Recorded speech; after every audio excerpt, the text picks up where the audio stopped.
그 기술이 진짜 포함됐습니까? 미국 우주사령부가 얼어붙었습니다. 한국이 쏘아 올린 것은 단순한 로켓이 아니었거든요. 미국이 수십 년간 막아온 군사용 GPS. 그 기술을 한국이 해냈습니다. 30년간 미국은 한국을 통제 가능한 나라로 봤습니다. 뛰어봤자 미국 손바닥 아니라고 생각했죠. 하지만 대한민국은 조용히 그리고 확실하게 준비했습니다. 3년간의 침묵 끝에 터뜨린 완벽한 성공. 단 하나의 목표. 자주. 미국조차 예측하지 못한 기술 독립의 순간. 도대체 누리호 안에 무엇이 들어있었기에 세계 최강국이 당황한 걸까요? 이야기 시작하기 전에 좋아요와 구독 버튼 가볍게 한번 눌러주시면 저 감동 이야기 서은비에게 정말 따뜻한 격려가 됩니다. 지금 어디에서 이 영상을 시청하고 계신지 아래 댓글에 나눠주세요. 미국이 기술을 유출한 겁니까? 미국 우주사령부 작전실. 누군가는 이 말을 극적였고 누군가는 배신이라며 분노했습니다. 또 누군가는 인정하듯 허공만 바라볼 뿐이었죠. 그날 믿을 수 없는 데이터를 마주한 순간이었습니다. 저는 마이클 로웰입니다. 미 공군 중장이자 우주사령부 전략기획부사령관이죠. 25년간 재진입체 기술을 평가해왔고 GPS 블록 3 개발 당시 기술검증위원회에 소속되어 있었습니다. 미사일 조기경보 체계와 우주감시 네트워크 연동 분야의 전문가라고 자부해왔습니다. 그런 제가 그날 완전히 당황했습니다. 아니 당했다고 할 수 있겠죠. 중장님, 누리호 4차 발사 데이터입니다. 분석관이 모니터를 가리켰습니다. 화면에 떠오른 숫자들을 보는 순간 저는 숨이 멎는 것 같았죠. 재진입 속도 마하 20, 열차폐 온도 섭씨 6000도, 그리고 궤도 오차 5m. 잠깐만요. 이 오차 수치 다시 확인한 겁니까? 제 목소리가 떨렸습니다. 3번 확인했습니다, 중장님. 틀림없습니다. 5m라는 숫자가 왜 중요한지 아십니까? 민간용 GPS의 오차는 보통 10m에서 20m입니다. 전 세계 대부분의 국가가 사용하는 수준이죠. 그런데 미국이 군사용으로만 쓰는 PPS급 GPS의 오차는 1m에서 3m입니다. 우리가 동맹국에게도 절대 넘기지 않는 정밀도죠. 한국의 누리호 4차가 보여준 5m라는 수치는 사실상 군사용 GPS에 근접한 정밀도였습니다. 이건 불가능합니다. 제 옆에 서 있던 분석관이 중얼거렸습니다. 한국이 어떻게 이걸 해낸 겁니까? 저도 똑같은 질문을 속으로 되뇌고 있었습니다. 작전실 분위기가 싸늘하게 얼어붙었습니다. 재진입 데이터 분석 결과도 나왔습니다. 또 다른 분석관이 보고서를 내밀었죠. 마하 20의 속도로 대기권에 재진입하면서도 정확한 궤도를 유지했다는 내용이었습니다. 6000도의 열을 견디는 차폐 기술까지 확보했다는 의미였죠. 이건 우리가 준 기술이 아닙니다. 제 입에서 나온 말이었습니다. 한국이 스스로 만든 겁니다. 회의실이 순간 조용해졌습니다. 누군가는 고개를 저었고 누군가는 주먹을 쥐었습니다. 저는 천천히 자리에서 일어났습니다. 지금 이 순간 한국은 사실상 ICBM 기술을 완성한 겁니다. 핵탄두만 없을 뿐이죠. 제 말에 회의실이 술렁였습니다. 중장님, 그 말씀은 우리는 다 알고 있지 않습니까? 재진입 기술, 궤도 정밀도, 열차폐 능력. 이 3가지가 갖춰지면 뭐가 됩니까? 대륙간탄 도미사일의 핵심 요소입니다. 맞습니다. 핵탄두만 얹지 않았을 뿐 한국은 이미 그 기술을 갖춘 거죠. 저는 25년 경력 동안 수많은 미사일 기술을 평가해왔습니다. 러시아의 재진입체 기술도 봤고 중국의 발전 속도도 지켜봤죠. 그런데 한국의 이 속도는 예상을 완전히 벗어났어요. 누리호 1차, 2차, 3차 데이터를 다시 봐야겠습니다. 저는 분석팀에 지시했습니다. 뭔가 놓친 게 있을 겁니다. 한국이 갑자기 이런 기술을 확보할 리 없었으니까요. 10분 후, 과거 데이터가 화면에 떴습니다. 누리호 1차, 2021년 10월 발사. 당시 우리는 이렇게 평가했습니다. 실험용 로켓, 과학위성 탑재, 위협도 낮음. 누리호 2차, 2022년 6월 발사. 시험 발사 성공. 실험 단계. 누리호 3차. 2023년 5월 발사. 차세대 소형 위성 2호 탑재. 과학 목적. 저는 데이터를 보면서 깨달았습니다. 우리가 완전히 방심했다는 것을요. 중장님, 1차부터 3차까지 탑재된 위성들을 분석해봤습니다. 분석관이 새로운 자료를 펼쳤어요. 모두 과학 위성이라고 설명됐지만 실제로는 KPS 시험 위성이었을 가능성이 높습니다. KPS. 한국형 위성항법 시스템. 한국이 독자 개발 중인 GPS였습니다. 그렇다면, 네, 중장님. 한국은 3년 동안 조용히 준비해온 겁니다. 저는 의자에 등을 기댔습니다. 머릿속이 복잡했죠. 한국은 우리가 웃으며 지켜보는 동안 묵묵히 자신들의 길을 걸어왔습니다. 누리호 1차는 예고편이었습니다. 그리고 2차는 준비 단계였죠. 3차는 마지막 점검이었습니다. 그리고 4차. 이번 누리호 4차는 완벽한 완성이었습니다. 제발. 한국이 어디까지 간 건지 누가 좀 설명해봐요. 제 목소리에 절박함이 묻어났어요. 분석관이 다시 보고서를 펼쳤습니다. 한국은 누리호 4차에서 실용위성 2기를 궤도에 올렸습니다. 정확히 계획된 궤도에 정확히 안착시켰죠. 5차는 아시다시피 5m입니다. 다시 그 숫자였습니다. 5m. 우리가 30년 넘게 독점해온 정밀도였습니다. 동맹국에게도 허락하지 않았던 영역이었죠. 이날 우리는 한국을 완전히 잘못 알고 있었다는 사실을 깨달았습니다. 저는 창밖을 바라봤습니다. 워싱턴 하늘이 보였습니다. 평화로운 하늘이었죠. 하지만 저 위 우주 공간에서는 판도가 바뀌고 있었습니다. 중장님, 긴급회의가 소집됐습니다. 비서가 급하게 들어왔습니다. 국방부, 국무부, CIA 모두 모입니다. 저는 고개를 끄덕였습니다. 당연한 수순이었죠. 한국의 누리호 4차 성공은 단순한 우주 발사 성공이 아니었습니다. 미국이 수십 년간 유지해온 우주 질서에 대한 도전이었습니다. 회의실로 향하는 복도를 걸으며 저는 생각했습니다. 미국은, 아니 세계는 한국을 과소평가했습니다. 아니, 무시했다는 표현이 더 정확하겠죠. 한국은 미국의 GPS를 쓰면 되는데 왜 굳이 독자 시스템을 만들려 하느냐고 비웃었습니다. 왜 그렇게 힘든 길을 골라서 가냐며 워싱턴은 무시해왔죠. 그리고 미국은 한국의 미사일 사거리를 23년 동안 제한했습니다. 해결료 재처리 권한도 통제했죠. F-35 전투기를 팔면서도 핵심 기술 4개는 이전을 거부했습니다. 우리는 한국을 동맹이라고 불렀지만 대등한 동맹으로 대하진 않았습니다. 그러자 한국은 조용히 자신들의 길을 걸었습니다. 오늘의 결과가 이 사실을 명확히 보여주고 있었어요. 다른 동맹국들과는 확실히 다른 노선이었죠.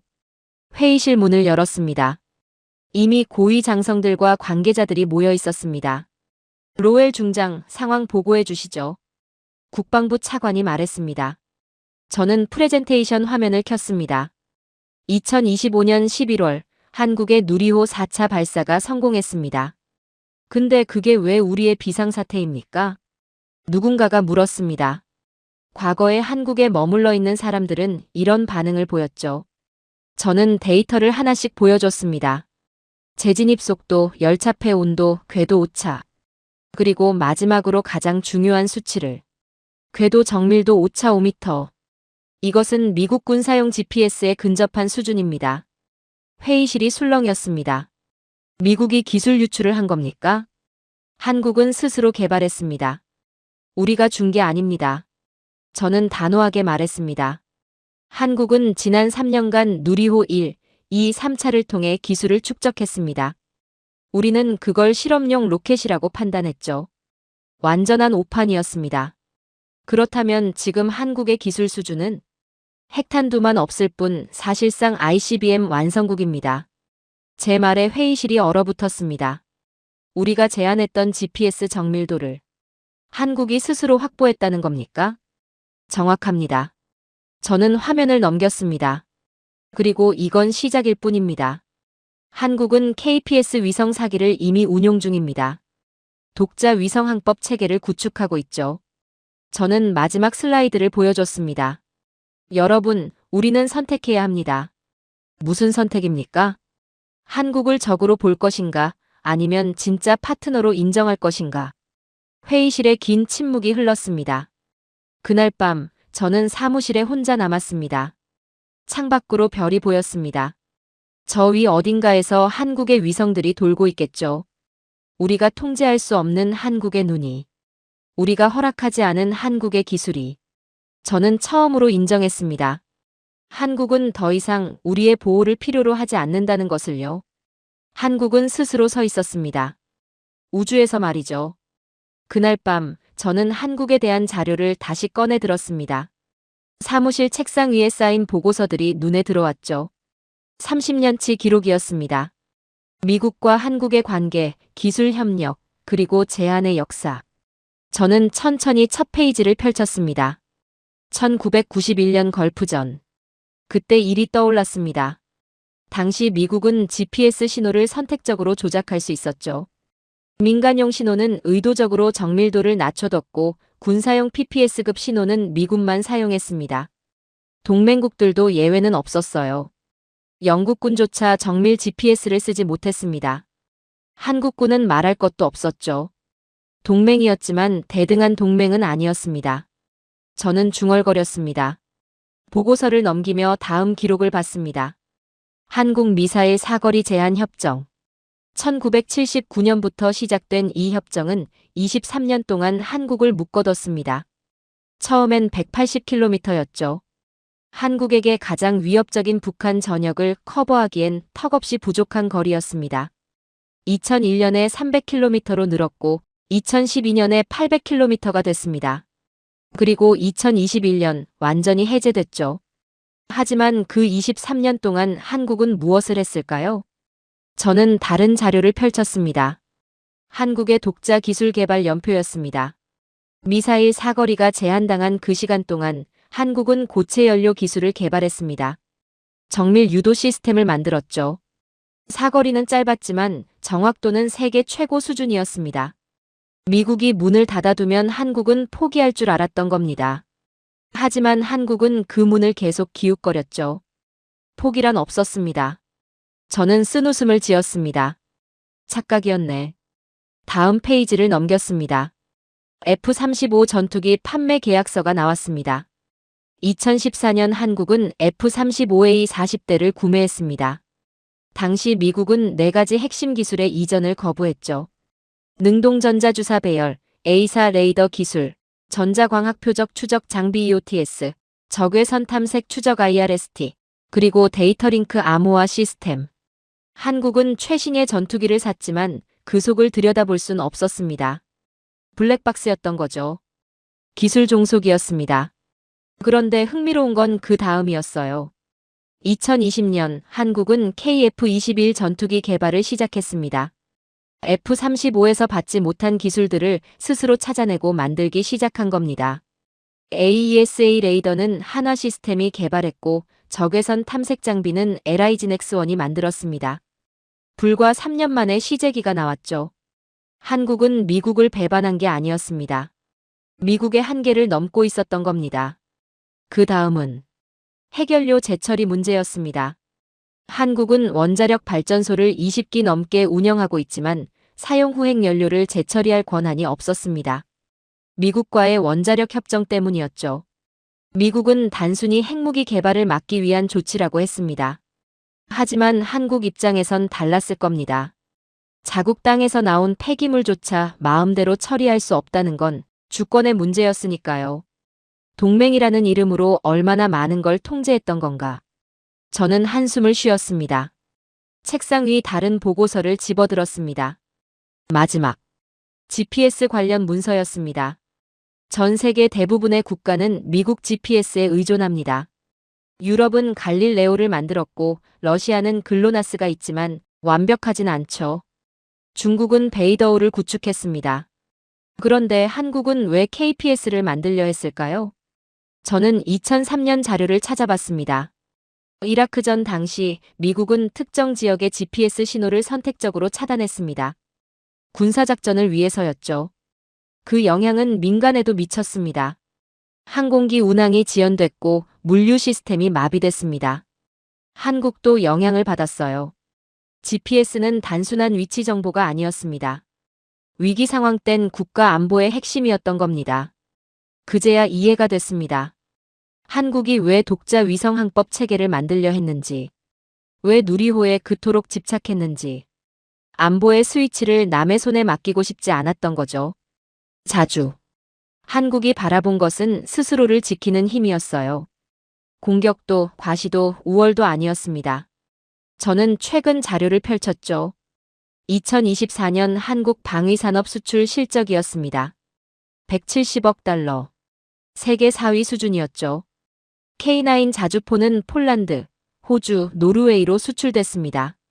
천궁2 방공 미사일은 UAE가 구매했고 FA-50 경전투기는 폴란드와 말레이시아로 갔습니다. 불과 20년 전만 해도 한국은 무기를 수입하는 나라였습니다. 그리고 기술을 애원하는 나라였죠. 그런데 지금은 어떻습니까? 이제는 수출하는 나라가 됐죠. 과도한 제한이 오히려 독립의 동력이 된 겁니다. 미국이 기술 이전을 거부할 때마다 한국은 스스로 만드는 법을 배웠습니다. 미사일 사거리를 제한하자 정밀도를 극대화했어요. GPS를 통제하자 독자 시스템을 구축하기 시작했죠. 모니터를 켜고 최신 뉴스를 검색했습니다. 2025년 11월 한미 원자력 협정 개정 협상이 진행 중이라는 기사가 떴습니다. 한국이 사용 후 핵연료 재처리 권한을 요구하고 있다는 내용이었죠. 이것도 시작일 뿐이겠네. 결국 한국은 얻어가겠어. 저는 화면을 응시했습니다. 한국은 멈추지 않을 겁니다. 누리호가 그 증거였으니까요. 저는 의자에서 일어나 창가로 걸어갔습니다. 밤하늘의 별들이 반짝였습니다. 저 위 어딘가엔 한국의 KPS 위성들이 궤도를 돌고 있겠죠. 미국이 허락하지 않은 그 위성들이. 한국이 스스로 쏘아 올린 독립의 상징이. 한국은 이 종속에서 벗어나려 했던 겁니다. 30년간의 제한, 통제, 그리고 감시. 동맹이라는 이름 아래 숨겨진 불평등.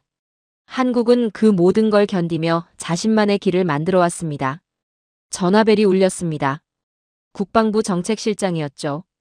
로엘 중장, 내일 오전 9시 긴급 브리핑이 있습니다. 한국 관련입니다.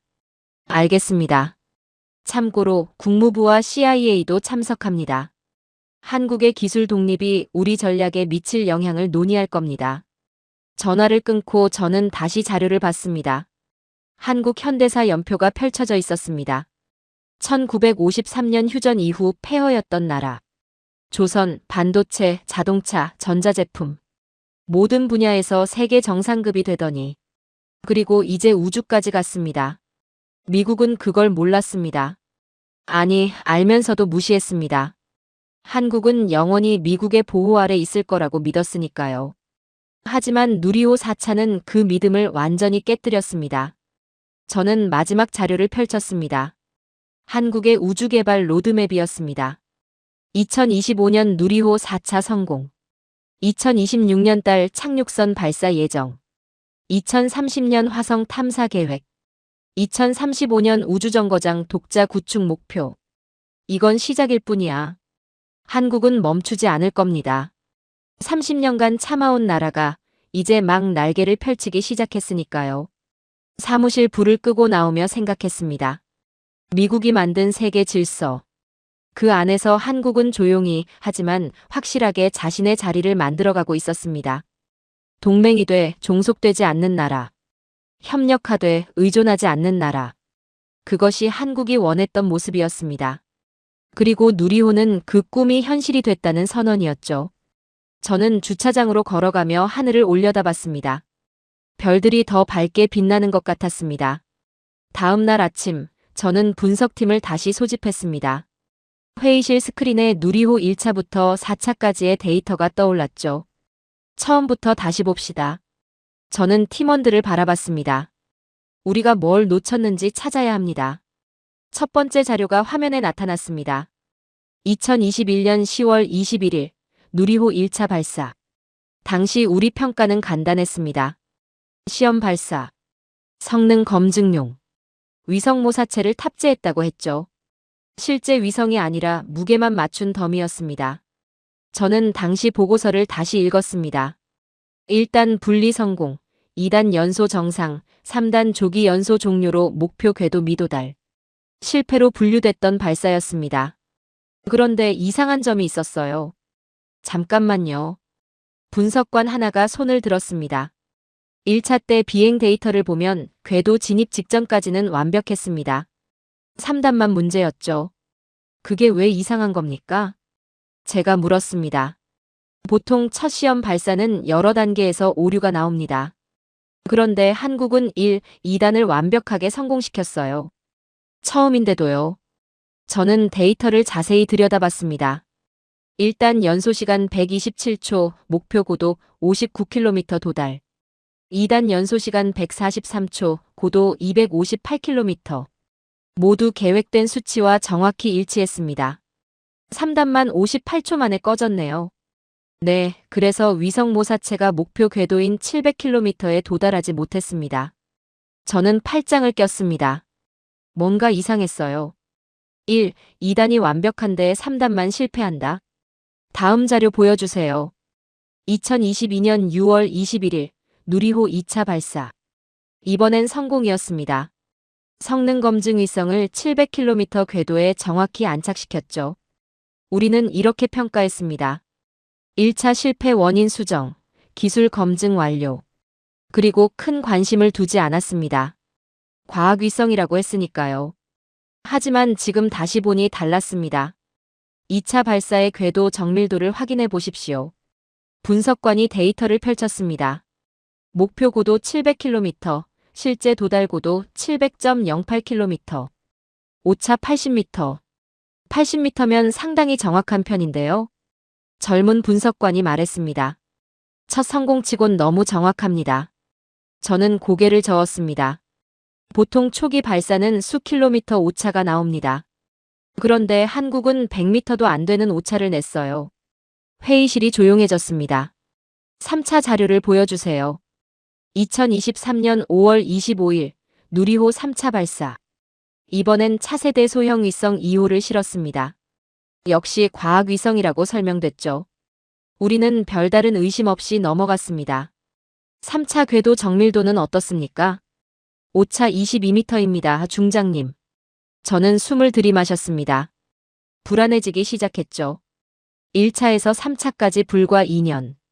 그 사이에 궤도 정밀도가 80m에서 22m로 줄어들었습니다. 이건 학습 곡선이 아닙니다. 제가 말했습니다. 이건 준비된 발사였어요. 분석관들이 저를 바라봤습니다. 한국은 1차부터 계획이 있었습니다. 3단 조기 종료도 의도된 실패였을 가능성이 높아요. 왜 일부러 실패합니까? 데이터 수집입니다. 실패 상황에서의 비행 데이터까지 확보하려 했던 거죠. 저는 화면을 가리켰습니다. 1차는 극한 상황 테스트, 2차는 기본 성공 확인, 3차는 정밀도 검증. 그리고 4차. 마지막 자료가 떠올랐습니다. 2025년 11월 27일 누리호 4차 발사. 궤도 오차 5m. 4차에선 완성했네요. 저는 천천히 말했습니다. 1차부터 3차까지는 예고편이었어요. 4차가 본편이었던 겁니다. 한 분석관이 손을 들었습니다. 그럼 1차부터 3차까지 실은 위성들도 의심해봐야 하는 거 아닙니까? 정확합니다. 저는 고개를 끄덕였습니다. 과학위성이라고 했지만 실제로는 뭘 했는지 다시 확인해야 합니다. 데이터를 다시 펼쳤습니다. 누리호 2차 때 실린 성능 검증 위성. 공식 임무는 우주환경 측정이었습니다. 하지만 위성의 궤도를 추적해보니 이상한 패턴이 보였어요. 이 위성, 궤도를 미세하게 조정하고 있습니다. 과학위성이 왜 궤도를 조정합니까? 위치 정밀도 테스트입니다. 저는 확신했습니다. KPS 시험용이었던 거예요. 3차 때 실린 차세대 소형 위성도 마찬가지였습니다. 공식적으론 지구 관측 임무였지만 실제로는 정밀 궤도 유지 기술을 시험하고 있었죠. 한국은 아무 말도 하지 않았습니다. 저는 중얼거렸습니다. 대신 보여줬어요. 3년 동안 조용히 기술을 쌓아왔던 겁니다. 우리가 웃으며 지켜보는 동안 묵묵히 준비했던 거죠. 그럼 우리가 완전히 속은 겁니까? 젊은 분석관이 물었습니다. 속은 게 아닙니다. 저는 고개를 저었습니다. 우린 그걸 웃으며 넘겼어요. 그게 우리의 패착이었습니다. 한국은 거짓말하지 않았습니다. 과학위성이라고 했고 실제로 과학 데이터도 수집했죠. 다만 그게 전부가 아니었을 뿐입니다. KPS 시험, 궤도 정밀도 검증, 재진입 기술 축적. 모든 게 동시에 진행됐던 겁니다. 4차 탑재 위성들을 다시 분석해 보십시오. 저는 지시했습니다. 이번엔 과학위성이라는 설명을 믿지 마세요. 분석팀이 움직이기 시작했습니다. 30분 후 결과가 나왔습니다. 중장님, 4차 때 실린 위성 2기 중 하나가 KPS-452로 추정됩니다. 확실합니까? 궤도 고도, 신호 주파수, 위성 간 통신 패턴 모두 KPS 체계와 일치합니다. 저는 의자에 기댔습니다. 한국은 4차 발사로 KPS 체계를 완성했던 겁니다. 1호기부터 4호기까지 모두 궤도에 올라갔죠. 독자 위성 항법 시스템 구축 완료. 이제 한국은 미국 GPS가 필요 없습니다. 분석관이 조용히 말했습니다. 저는 고개를 끄덕였습니다. 30년 동안 의존했던 시스템에서 완전히 독립한 겁니다. 재진입 데이터는 어떻습니까? 4차 발사 때 별도의 재진입 시험체를 탑재했던 것으로 보입니다. 증거는요? 발사 후 48시간 뒤 한국 남해상에서 회수 작업이 있었습니다. 저는 손가락으로 책상을 두드렸습니다. 재진입체까지 시험했다는 뜻이었습니다. 마하 20의 속도, 6000도의 열. 모든 걸 견디고 돌아왔다는 거죠. 한국의 기술 수준을 재평가해야 합니다. 저는 일어서며 말했습니다. 1차부터 4차까지 모든 건 계획된 수순이었습니다. 회의실을 나서며 생각했습니다. 한국은 3년간 한치의 실수도 없이 움직였습니다. 1차 발사로 기본 기술 검증, 2차 발사로 궤도 진입 성공, 3차 발사로 정밀도 향상, 그리고 4차로 모든 걸 완성. 완벽한 시나리오였습니다. 복도를 걸으며 저는 깨달았습니다. 우리가 한국을 얼마나 과소평가했는지를요. 어차피 실험용 로켓이야. 과학위성 쏘는 거 가지고 뭐. GPS는 계속 우리 걸 쓸 텐데. 모두 오만이었습니다. 한국은 우리의 그 오만을 이용했습니다. 조용히 확실하게. 그리고 마침내 완성된 순간 세상에 보여줬죠. 사무실로 돌아와 창밖을 바라봤습니다. 워싱턴의 하늘이 맑았습니다. 하지만 저 위 우주 공간에서는 판도가 이미 바뀌어 있었습니다. 한국의 위성들이 돌고 있었고 한국의 기술이 작동하고 있었습니다. 상황 파악이 된 워싱턴에선 긴급 회의가 소집됐습니다. 국방부, 국무부, CIA, NSA, 미국 안보 핵심 부처들이 모두 모였죠. 회의실 공기가 무거웠습니다. 저는 자료를 준비하며 긴장했습니다. 오늘 회의는 단순한 브리핑이 아니었으니까요. 시작하겠습니다. 국방부 차관이 말했습니다. 로웰 중장, 한국 상황 보고해 주십시오. 저는 일어서서 스크린을 켰습니다. 누리호 4차 발사 영상이 재생됐죠. 2025년 11월, 한국은 누리호 4차 발사에 성공했습니다. 회의실 사람들이 집중했습니다. 궤도 정밀도 5차 5m. 이는 우리 군사용 GPS에 근접한 수준입니다. CIA 국장이 끼어들었습니다. 근접이 아니라 동등하다는 얘기 아닙니까? 그렇습니다. 저는 인정했습니다. 재진입 속도 마하 20, 열차폐 6000도. 한국은 대륙간탄 도미사일의 핵심 기술을 모두 확보했습니다. 회의실이 술렁였습니다. 핵탄두는요? 국무부 관계자가 물었습니다. 한국은 핵무기를 보유하지 않았습니다. 하지만 저는 잠시 멈췄습니다. 기술적으로는 6개월 내 제조 가능한 수준입니다. 침묵이 흘렀습니다. 무거운 침묵이었죠. 이건 우리의 실패입니다. NSA 부국장이 말했습니다. 한국이 이 정도까지 갈 줄 몰랐다는 게 말이 됩니까? 우리는 한국을 과소평가했습니다. 저는 솔직히 말했습니다. 1차부터 3차까지를 단순 실험으로 봤습니다. 완전한 오판이었죠. 국방부 차관이 팔짱을 꼈습니다. 지금부터가 문제입니다. 우리는 어떻게 대응할 겁니까? 그 질문에 회의실이 둘로 갈라졌습니다. 한국을 제재해야 합니다. 한 장성이 강하게 말했습니다. 이건 명백한 전략무기 개발입니다. 우리가 묵인할 수 없어요. 제재요? 국무부 관계자가 반박했습니다. 한국은 우리의 핵심 동맹국입니다. 제재하면 동북아 전략이 무너집니다. 동맹국이라고 해서 전략무기 개발을 허용할 순 없습니다. 그럼 대안이 뭡니까? 한국을 적으로 돌립니까? 목소리가 높아졌습니다. 저는 조용히 지켜봤죠. 양측 모두 틀린 말은 아니었습니다. 한국의 기술 발전은 미국에게 위협이었습니다. 하지만 동시에 한국은 절대 일어선 안 될 동맹이기도 했죠. 중장님 의견은 어떻습니까? 차관이 저를 바라봤습니다. 저는 천천히 입을 열었습니다. 한국을 제재하는 건 불가능합니다. 왜 그렇게 생각합니까? 이미 늦었습니다.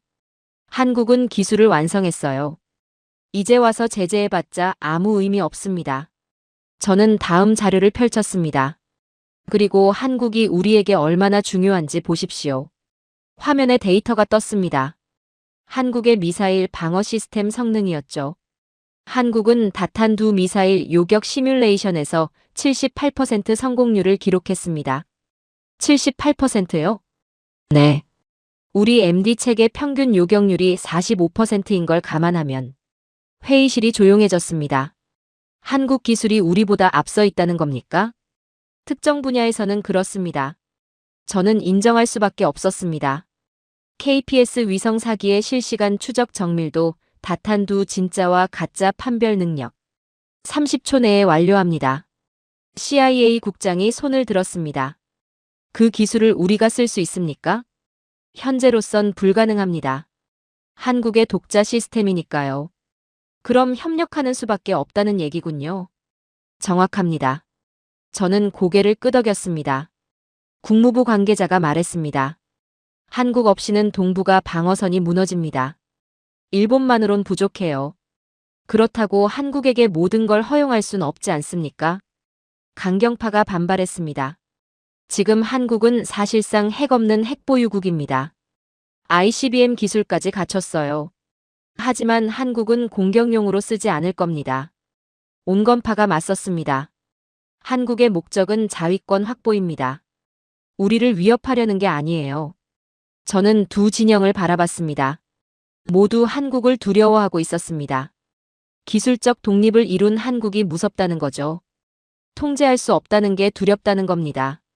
여러분, 저는 입을 열었습니다. 우리가 진짜 두려워해야 할 건 한국의 성공이 아닙니다. 그럼 뭡니까? 한국을 잃는 겁니다. 저는 단호하게 말했습니다. 한국의 성공은 우리의 위기가 아니에요. 오히려 미국에겐 기회입니다. 어떤 기회 말입니까? 진정한 파트너십입니다. 저는 다음 슬라이드를 넘겼습니다. 지금까지 우리는 한국을 일방적으로 보호하는 관계로 봤습니다. 하지만 이젠 달라져야 해요. 화면에 한국의 기술 수준이 표시됐습니다. 조선, 반도체, 방산, 그리고 이제 우주까지. 한국은 이제 우리와 대등한 위치에 있습니다. 인정해야 합니다. 회의실이 조용해졌습니다. 국방부 차관이 물었습니다. 그럼 중장님은 한국을 어떻게 대해야 한다고 봅니까? 동맹이지만 통제할 수 없는 나라. 저는 천천히 말했습니다. 그게 지금 한국입니다. 그리고 그게 미국의 새로운 현실이에요. 차관이 고개를 끄덕였습니다. 한국 기술 통제는 불가능하다. 그렇다면 협력으로 전환해야 한다. 그 말씀이군요. 정확합니다. 저는 확신 있게 대답했습니다. 회의는 3시간 넘게 이어졌습니다. 강경파와 온건파가 계속 충돌했죠. 하지만 결론은 하나였습니다. 한국은 우리가 절대 잃어선 안 될 동맹이다. 회의가 끝나고 저는 복도로 나왔습니다. CIA 국장이 다가왔습니다. 로웰 중장, 한 가지 물어봐도 되겠습니까? 말씀하십시오. 중장님은 한국을 어떻게 보십니까? 솔직하게요. 저는 잠시 생각했습니다. 그리고 답했습니다. 존경합니다. 존경이요? 네. 제한당하고 억눌리고 무시당했지만 결국 해냈습니다. 그게 한국입니다. CIA 국장이 씁쓸하게 웃었습니다. 우리가 뭔가 크게 놓쳤다는 생각이 드는군요. 우린 한국을 과소평가했습니다. 저는 고개를 끄덕였습니다. 그리고 그 대가를 치르고 있는 겁니다. 사무실로 돌아와 저는 창밖을 바라봤습니다. 워싱턴의 밤이 깊어가고 있었습니다. 하지만 한국에선 새로운 아침이 밝아오고 있었겠죠. 독립의 아침이, 자유의 아침이, 그리고 미국조차 인정할 수밖에 없는 성공의 아침이 말이죠. 저는 한국행 비행기에 오를 준비를 했습니다. 공식적으론 기술 자문 및 점검 방문이었죠. 하지만 실제 목적은 달랐습니다. 한국의 진짜 능력을 직접 확인하는 것. 그게 제 임무였습니다. 인천공항에 도착했을 때 한국 국방부 관계자가 마중 나왔습니다. 로엘 중장님 환영합니다. 악수를 나누며 저는 그의 눈빛을 봤습니다. 자신감이 넘쳤어요. 예전과는 다른 분위기였죠. 내일 오전 합동작전센터를 방문하실 겁니다. KPS 시스템을 직접 볼 수 있습니까? 물론입니다. 그래서 오신 거 아닙니까? 그가 미소 지었습니다. 호텔에 짐을 풀고 저는 서울 야경을 바라봤습니다. 63빌딩부터 롯데타워까지 불빛들이 반짝였죠. 50년 전만 해도 폐허였던 도시. 지금은 세계 10위권 경제 대국의 수도였습니다. 이 나라는 정말 다르긴 다르구나. 저는 중얼거렸습니다. 다음 날 아침 경기도 소재 합동작전센터로 향했습니다. 보안 검색을 거쳐 지하 3층 작전실에 들어섰죠. 벽면을 가득 채운 대형 스크린들, 실시간으로 움직이는 위성 궤도들, 그리고 중앙에 거대한 한반도 지도. 여기가 KPS 통합관제센터입니다. 안내를 맡은 김 대령이 설명했습니다. 현재 KPS 1호기부터 4호기까지 모두 정상 작동 중입니다. 저는 스크린을 응시했습니다. 4개의 위성이 정확한 궤도를 그리며 움직이고 있었어요. 고도 700km, 24시간 한반도 전역 커버. 신호 정밀도는 어느 정도입니까? 제가 물었습니다. 평균 오차 3m입니다. 김 대령이 답했습니다. 저는 숨을 들이마셨습니다. 3m. 미국 군사용 GPS와 동급이었습니다. 실시간 데이터를 보여주실 수 있습니까? 물론입니다. 스크린이 전환됐습니다. 한반도 상공을 비행하는 항공기들의 위치가 점으로 표시됐죠. 민항기, 군용기 모두 실시간 추적되고 있었습니다.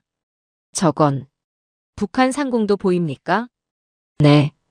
KPS는 북한 전역을 실시간 감시합니다. 김 대령이 담담하게 말했습니다. 저는 놀라움을 감추지 못했습니다.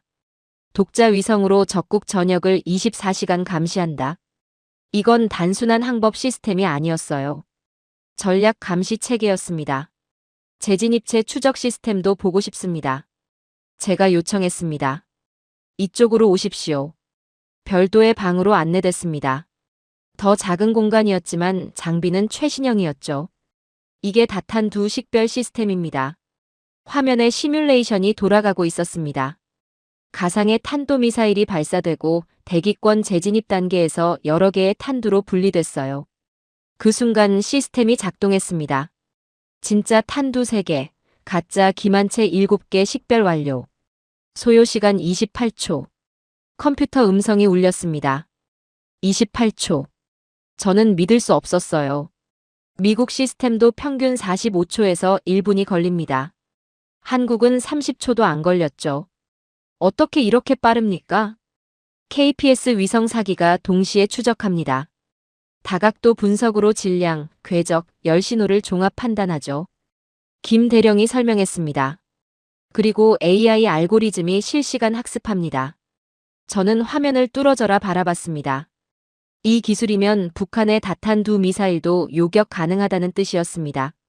아니, 어떤 나라의 미사일이라도. 요격 성공률은 어느 정도입니까? 시뮬레이션 기준 78%입니다.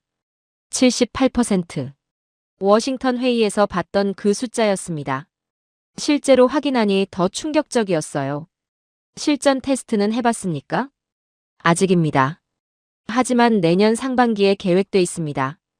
김 대령이 답했습니다. 저는 고개를 끄덕였습니다. 한국은 이미 준비를 끝냈어요. 이제 실전 검증만 남았던 겁니다. 중장님, 재진입체 회수 데이터도 보시겠습니까? 그것도 공개 가능합니까? 부분적 공개는 허용됩니다. 김 대령이 미소 지으며 다른 파일을 열었습니다. 화면에 누리호 4차 발사 후 48시간 뒤의 기록이 나타났습니다. 남해상 특정 좌표, 한국 해군 구축함들이 해역을 봉쇄한 사진, 그리고 바다에서 회수된 원뿔형 물체, 재진입 시험체입니다. 마하 20으로 대기권 재진입 후 남해에 착수했죠. 손상은요? 외부 열차폐 타일 일부 손상. 하지만 내부 구조는 완전 무결했습니다. 김 대령이 다음 사진을 보여줬습니다. 회수된 시험체 내부 사진이었어요. 전자장비들이 깨끗하게 보존돼 있었습니다. 6000도를 견뎌냈다는 거군요. 정확합니다. 저는 할 말을 잃었습니다. 미국에선 근로된 이론적 보고서였는데 한국에서 보니 실제였어요. 한국은 정말로 해냈습니다. 재진입 기술, 열차폐 기술, 정밀 궤도 제어, ICBM의 핵심 요소를 모두 확보했던 겁니다. 중장님, 김 대령이 저를 바라봤습니다. 한국이 왜 이 기술을 개발했는지 아십니까? 들어보고 싶습니다. 우리는 누구를 공격하려는 게 아닙니다. 그가 진지하게 말했습니다. 다만 우리 안보의 스위치를 남에게 맡기고 싶지 않을 뿐입니다. 그 말이 제 가슴을 쳤습니다. 안보의 스위치, GPS, 미사일 방어, 조기 경보. 모두 미국이 쥐고 있던 스위치들이었죠. 한국은 그걸 되찾고 싶었던 겁니다. 우리는 미국을 배신하려는 게 아닙니다. 김 대령이 덧붙였습니다. 대등해지려는 겁니다. 진짜 동맹이 되려는 거죠. 저는 고개를 숙였습니다. 부끄러웠어요. 우리는 한국을 동맹이라 불렀지만 실제론 종속 관계로 봤습니다. 보호한다는 명목으로 통제했죠. 한국은 그 관계를 바꾸고 싶었던 겁니다. 그리고 이젠 그럴 능력을 갖췄어요. 작전실을 나서며 저는 한국 장교들을 봤습니다. 젊고 똑똑하고 자신감 넘치는 얼굴들. 30년 전 미국 기술에 의존했던 그 나라가 아니었습니다.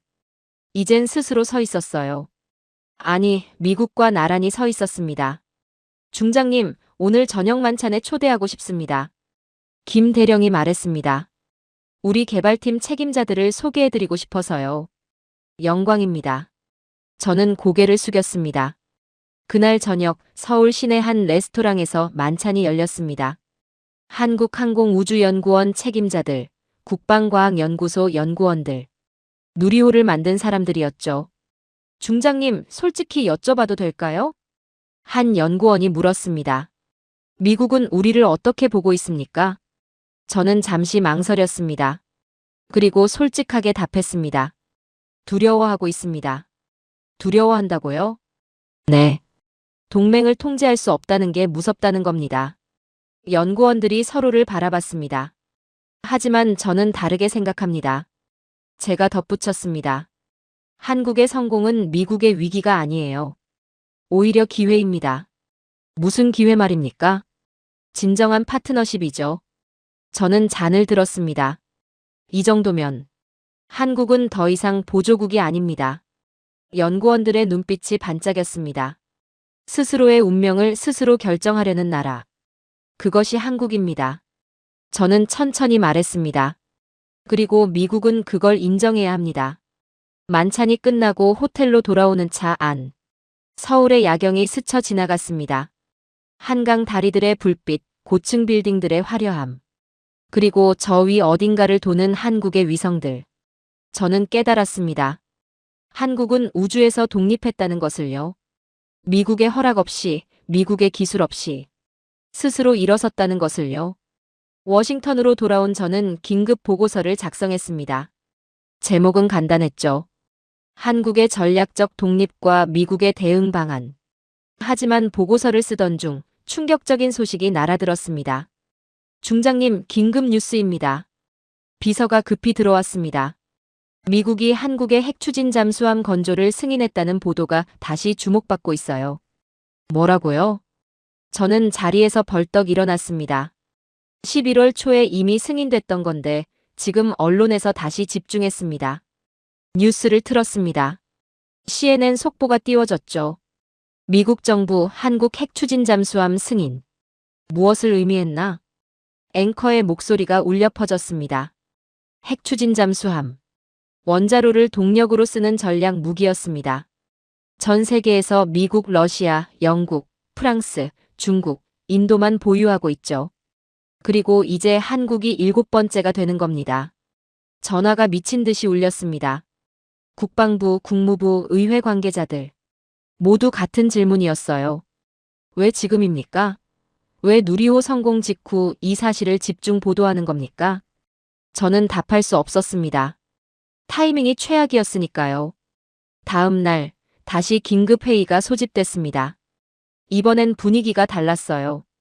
한 장성이 탁자를 쳤습니다. 핵탄두만 없을 뿐 ICBM 기술을 가진 나라에게 핵잠까지 줬습니다. 승인은 11월 초에 이미 끝났습니다. 팩트시트까지 발표된걸요. 국방부 차관이 진정시켰습니다. 다만 시점이 불운했을 뿐이죠. 불운이라고요? 이건 재앙입니다. 회의실이 술렁이었습니다. 저는 자료를 펼쳤습니다. 핵 추진 잠수함 승인 배경 자료였죠. 한국은 2020년부터 핵 추진 잠수함 개발을 추진했습니다. 제가 설명했습니다. 북한의 SLBM 위협에 대응하기 위해서였죠. 그래서 우리가 승인했다고요? 한국은 동맹국입니다. 그리고 전략적으로 필요했습니다. 저는 다음 슬라이드를 넘겼습니다. 문제는 타이밍입니다. 한국이 전략 무기를 완성했다는 인상을 줬습니다. CIA 국장이 끼어들었습니다. 맞습니다. 저는 고개를 끄덕였습니다. 재진입 기술, GPS 정밀도, 그리고 핵 추진 잠수함. 한국은 이제 핵탄두만 제외하면 모든 걸 가졌어요. 회의실이 조용해졌습니다. 무거운 침묵이었죠. 일본도 문제입니다. 국무부 관계자가 보고했습니다. 자기들은 왜 제안하느냐고 묻더군요. 일본은 다릅니다. 저는 단호하게 말했습니다. 한국은 북한이라는 직접적 위협이 있습니다. 하지만 일본은 그래도 동맹국 아닙니까? 차별이죠. 전략적 판단입니다. 저는 자료를 가리켰습니다. 한국 없이는 동북아 방어선이 무너집니다. 일본만으론 부족해요. 한 장성이 손을 들었습니다. 그럼 중장님 생각엔 한국에게 핵 추진 잠수함을 승인한 게 옳았다고 봅니까? 저는 잠시 망설였습니다. 그리고 답했습니다. 불가피했습니다. 불가피요? 한국을 잃으면 미국도 너무 많은 걸 잃게 되거든요. 현실이 그렇습니다. 저는 솔직하게 말했습니다. 한국은 이미 독자 기술을 확보했습니다. 우리가 승인 안 해도 결국 만들었을 겁니다. 그럼 우리가 허락해 준 게 아니라 한국이 우리를 설득한 겁니까? 정확합니다. 회의실이 다시 술렁였습니다. 국방부 차관이 입을 열었습니다. 핵 추진 잠수함 승인과 더불어 한미 원자력 협정 개정 협상도 진행 중입니다. 사용 후 핵연료 재처리 권한 말입니까? 네. 한국이 요구하고 있습니다. 저는 한숨을 쉬었습니다. 한국은 멈추지 않을 겁니다. 핵 추진 잠수함, 재처리 권한, 그리고 완전한 기술 독립. 모든 걸 요구할 거예요. 그리고 우리는 거부할 명분이 없었습니다. 한국의 재진입 기술은 검증됐습니까? CIA 국장이 물었습니다. 검증됐습니다. 제가 직접 확인했습니다. 저는 한국 방문 보고서를 펼쳤습니다. 마하 20, 6천도 열차폐, 정밀 착수. 모두 성공했어요. 그럼 한국은 정말로. 한국은 이제 전략무기 보유국입니다. 제 말에 회의실이 얼어붙었습니다. 한 장성이 중얼거렸습니다. 핵만 없을 뿐. 한국은 이미 전략무기 보유국이었군요. 정확합니다. 저는 고개를 끄덕였습니다. 그리고 한국은 핵무기를 만들 생각이 없습니다. 만들 필요도 없죠. 왜 그렇게 확신합니까? 한국의 목표는 자위권 확보입니다. 공격이 아니에요. 저는 한국에서 들었던 말을 떠올렸습니다. 우리는 안보의 스위치를 되찾고 싶을 뿐입니다. 그 말이 진심이었어요. 한국은 미국을 위협하려는 게 아니었습니다. 다만 대등해지고 싶었던 거죠. 회의가 끝난 후 저는 사무실로 돌아왔습니다. 창밖을 바라보며 생각했습니다. 미국이 한국에게 핵 추진 잠수함을 승인한 건 실수가 아니었어요. 선택이었습니다. 한국을 붙잡기 위한 선택. 한국을 동맹으로 유지하기 위한 선택. 그리고 어쩌면 한국의 성장을 인정하는 선택이었죠. 한국에 우리가 이렇게 많은 것을 줬다고요? 저는 중얼거렸습니다. 아니, 한국이 스스로 얻은 겁니다. 핵 추진 잠수함 승인도, 기술 독립도, 우주 자립도 모두 한국이 스스로 쟁취한 것들이었습니다. 미국은 그저 인정했을 뿐이죠. 전화벨이 울렸습니다. 백악관 안보보좌관이었습니다. 로엘 중장, 대통령께서 보고를 원하십니다. 언제입니까? 내일 오전 10시. 한국 상황 전반에 대해 브리핑해 주십시오. 전화를 끊고 저는 보고서를 다시 펼쳤습니다. 대통령에게 뭐라고 말해야 할까요? 한국은 더 이상 우리가 보호할 나라가 아니라고. 한국은 이제 우리와 대등한 파트너라고. 아니면 한국을 잃으면 미국도 위험하다고. 저는 펜을 들었습니다. 그리고 보고서 마지막 장에 한 문장을 썼습니다. 한국은 절대 잃어서는 안 되는 유일한 동맹국입니다. 이게 제 진심이었어요. 그날 밤 저는 오랜만에 집으로 돌아왔죠. 그런데 머릿속은 온통 한국으로 가득 차 있었어요. 한국은 왜 다른 나라와 다른 길을 갈까? 한국이 이렇게 행동하는데 어떤 원동력이 있을까? 그렇게 다시 컴퓨터 앞에 앉았죠. 한국의 역사를 다시 봐야 했었거든요. 1950년 한국전쟁. 국토의 80%가 폐허가 됐습니다. 산업시설은 거의 전멸했죠. 사실상 나라를 잃었습니다. 모든 걸요. 1953년 휴전 당시 1인당 국민소득은 67달러. 세계 최빈국 수준이었습니다. 아프리카보다도 더 참혹한 현실이었어요. 그런데 70년 후인 2025년 1인당 국민소득 3만 5천 달러. 세계 10위권 경제대국이 됐어요. 어떻게 이게 가능했던 걸까? 저는 중얼거렸습니다. 자료를 계속 넘겼습니다.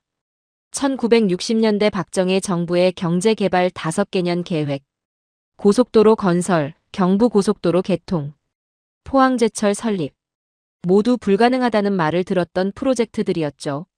하지만 한국은 끝내 해냈습니다. 뼈를 깎는 고통과 희생이 있었을 겁니다. 그런데 그들은 포기하지 않았어요. 그리고 1970년대 중화학공업 육성. 국가 기반이 다져지자 이제는 산업으로 눈을 돌렸죠.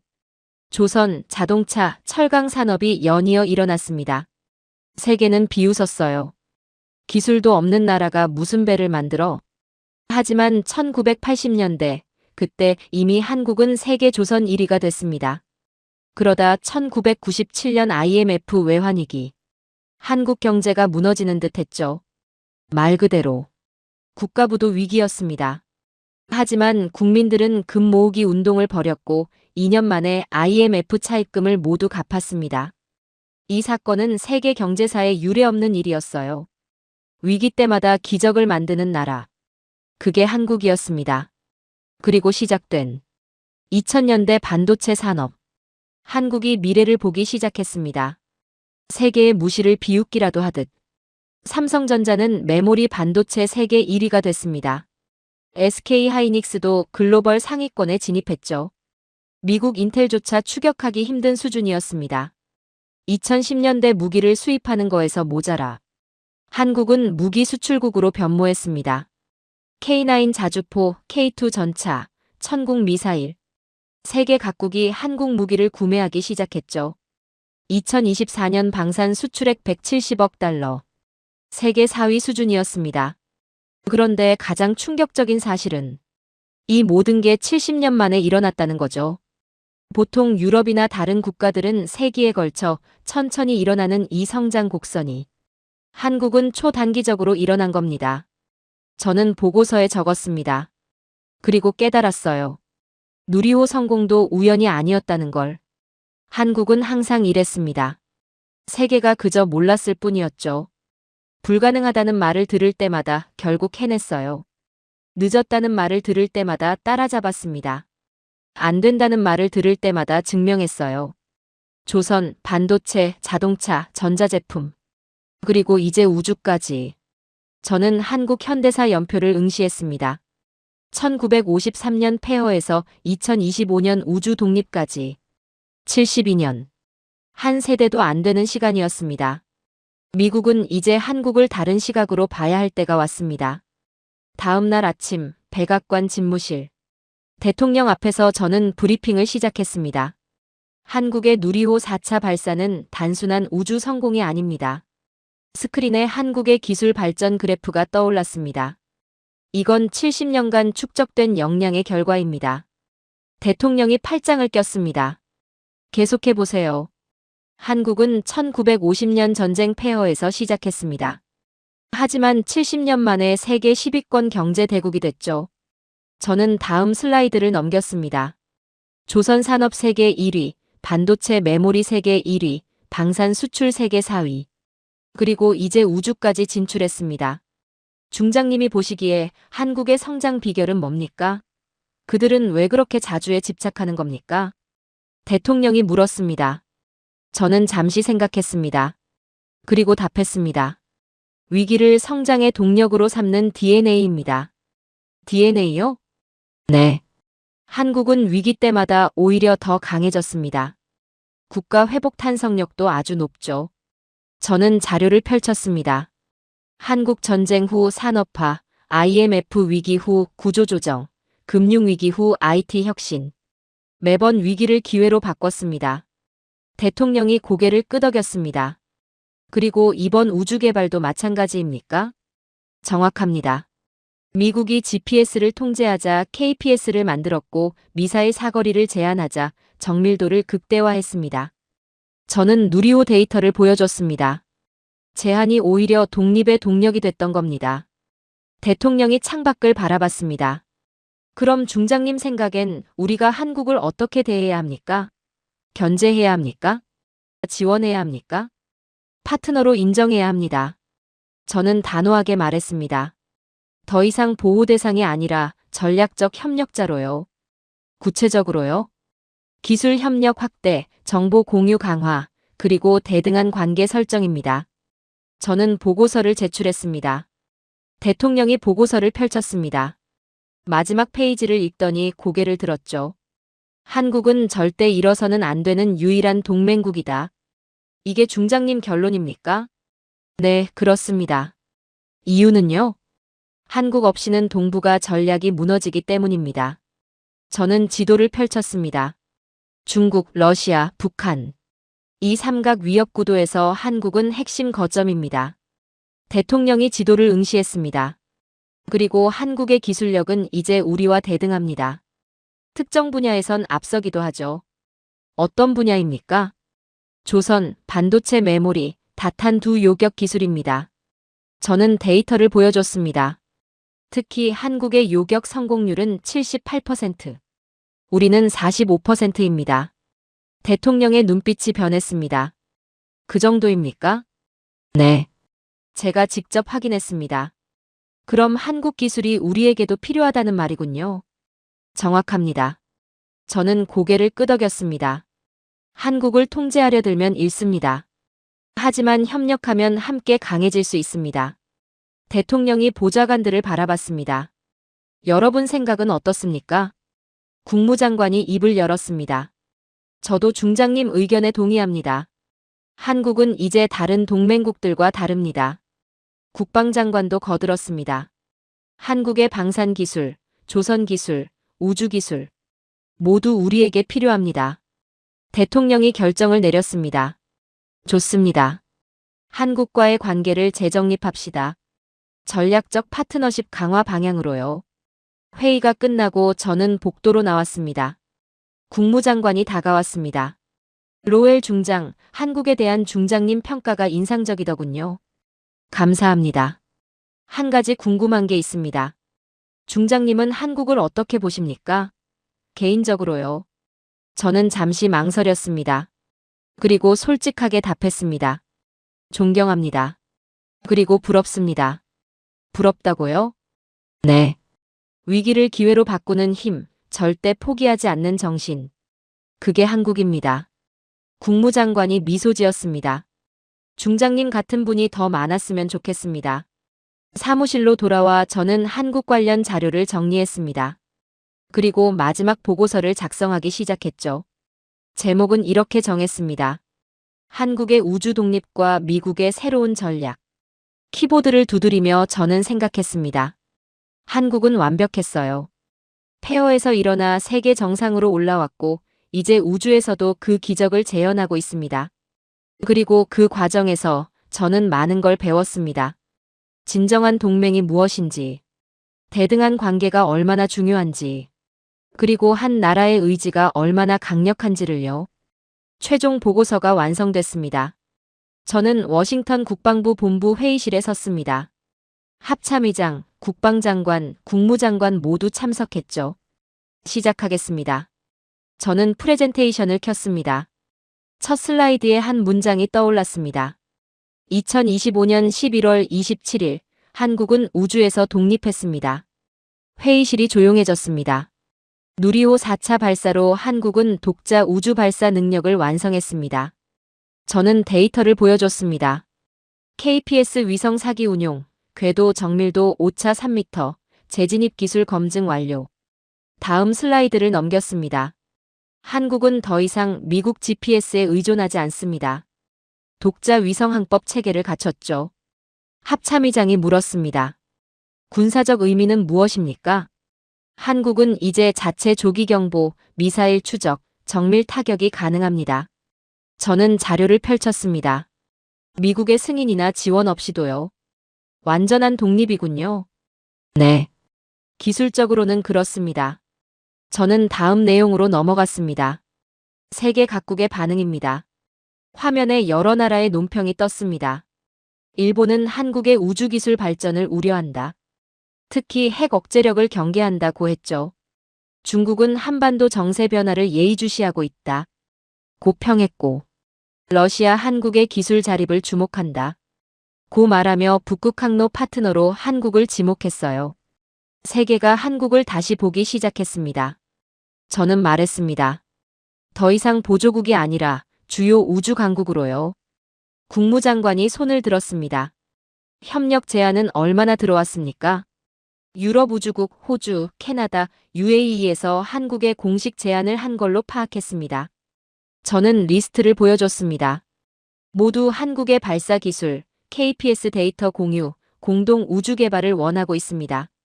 한국은 어떻게 반응했습니까? 검토 중이라고만 밝혔습니다. 하지만 긍정적으로 보입니다. 회의실이 술렁였습니다. 국방장관이 말했습니다. 그럼 한국이 우리 없이도 국제 협력이 가능하다는 얘기군요. 네. 그게 현실입니다. 저는 고개를 끄덕였습니다. 한국은 이제 선택권을 가졌습니다. 누구와 협력할지, 어떻게 기술을 공유할지. 다음 슬라이드를 넘겼습니다. 우리의 대응 방안입니다. 세 가지 옵션이 화면에 떴습니다. 첫째, 한국 견제 및 제재. 둘째, 현상 유지 및 관찰. 셋째, 전략적 파트너십 강화. 첫 번째 옵션은 불가능합니다. 저는 단호하게 말했습니다. 한국은 이미 기술을 완성했습니다. 제재해봤자 소용없어요. 두 번째 옵션은요? 합참의장이 물었습니다. 위험합니다. 한국이 다른 나라들과 협력을 강화하면 우리 영향력이 약화됩니다. 저는 세 번째 옵션을 가리켰습니다. 이게 유일한 답입니다. 전략적 파트너십 강화. 구체적으로 어떻게 합니까? 한미 우주협력 조약 체결, KPS, GPS 상호 운용성 확보, 공동 우주 개발 프로젝트 추진입니다. 저는 제안서를 펼쳤습니다. 한국을 통제하려 들지 말고 함께 성장하는 겁니다. 국방장관이 고개를 끄덕였습니다. 중장님 말이 맞습니다. 한국을 적으로 돌릴 순 없어요. 국무장관도 동의했습니다. 동북아에서 한국은 절대적입니다. 이르면 안 됩니다. 회의 분위기가 바뀌었습니다. 처음엔 한국을 견제해야 한다던 사람들도 이젠 협력으로 기울었죠. 투표하겠습니다. 합참의장이 말했습니다. 세 번째 옵션, 전략적 파트너십 강화에 찬성하시는 분? 모든 손이 올라갔습니다. 만장일치였습니다. 결정됐습니다. 한국과의 관계를 재정립합니다. 회의가 끝나고 저는 복도로 나왔습니다. 창밖으로 워싱턴의 하늘이 보였죠. 맑고 푸른 하늘이었습니다. 저 위 어딘가엔 한국의 위성들이 돌고 있겠죠. 독립된 한국의 눈이, 자유로운 한국의 기술이. 사무실로 돌아와 저는 마지막 문장을 작성했습니다. 한국은 완벽했습니다. 그리고 나는 그 순간을 목격했습니다. 키보드에서 손을 떼며 생각했습니다. 25년 군 경력 동안 많은 것을 봤습니다. 전쟁도 위기도 승리도 봤죠. 하지만 한국의 성공만큼 인상적인 건 없었어요. 폐허에서 시작해 우주까지 도달한 나라. 억눌렸지만 포기하지 않은 민족. 제한당했지만 오히려 더 강해진 국가. 그게 한국이었습니다. 저녁, 저는 집으로 돌아가는 차 안에서 뉴스를 봤습니다. 한국 관련 뉴스가 나오고 있었어요. 한국 2026년 달 착륙선 발사 계획 발표. 한국형 우주정거장 2035년 목표로 추진. 세계 각국 한국과의 우주협력 러브콜. 한국은 멈추지 않을 겁니다. 달을 넘어 화성까지. 우주정거장을 넘어 심우주 탐사까지. 계속 나아갈 거예요. 그리고 세계는 그 뒤를 따를 겁니다. 집에 도착해 저는 서재로 들어갔습니다. 책장에서 한국 관련 책을 꺼냈죠. 한강의 기적. 한국 발전사를 담은 책이었습니다. 펼쳐보니 마지막 장에 이런 문장이 있었어요. 한국의 기적은 끝나지 않았다. 이제 새로운 기적이 시작된다. 저는 그 문장 옆에 메모를 추가했습니다. 2025년 11월 27일, 그 새로운 기적이 우주에서 시작됐다. 창밖을 바라봤습니다. 별들이 반짝이고 있었죠. 저 별들 사이로 한국의 위성이 날고 있었습니다. 한국의 꿈이 날고 있었습니다. 그리고 저는 확신했습니다. 한국이 이끄는 미래를, 이제 세계가 따를 차례라는 것을요. 다음 날 아침, 저는 백악관에 최종 보고서를 제출했습니다. 표지에는 이렇게 적혀 있었습니다. 한국의 우주 독립 미국의 새로운 동맹 전략. 그리고 첫 페이지에 이 문장을 넣었습니다. 2025년 11월 27일, 한국은 우주에서 독립했다. 미국은 그 순간을 목격했고, 이제 새로운 관계를 시작해야 한다. 보고서는 즉시 대통령 집무실로 전달됐습니다. 1시간 후, 백악관에서 연락이 왔습니다. 대통령께서 보고서를 읽으셨습니다. 한국과의 정상회담을 추진하라고 지시하셨습니다. 저는 미소 지었습니다. 드디어 시작되는 겁니다. 진정한 동맹 관계가, 대등한 파트너십이. 그날 저녁, 저는 다시 한국 뉴스를 봤습니다. 누리호 5차 발사 실험을 준비 중이라는 소식이었죠. 2026년 상반기 예정이라고 했습니다. 역시 멈추지 않는군. 저는 중얼거렸습니다. 그리고 그게 맞다고 생각했습니다. 한국은 절대 멈추지 않을 겁니다. 70년 동안 그래왔듯이, 위기 때마다 일어섰듯이, 불가능을 가능으로 만들었듯이, 이제 우주에서도 그 역사를 쓸 겁니다. 저는 창밖 별들을 바라봤습니다. 그리고 조용히 말했습니다. 한국은 완벽했습니다. 그리고 세계는 이제 한국을 따라갈 것입니다. 밤하늘의 별들이 더 밝게 빛나는 것 같았습니다. 한국의 별들이. 독립한 한국의 미래가. 그리고 저는 그 순간을 영원히 기억할 것입니다. 한국이 우주에서 자유를 얻은 그날을. 미국이 진정한 동맹의 의미를 깨달은 그날을 말이죠. 폐허에서 시작해 70년 만에 우주 강국이 된 나라. 제한당할 때마다 오히려 더 강해진 민족. 세계가 불가능하다 말했지만 결국 해낸 대한민국. 누리호는 단순한 로켓이 아니었습니다. 그건 자유였고 독립이었으며 자존심이었습니다. 이제 묻습니다. 대한민국은 어디까지 갈 수 있을까요?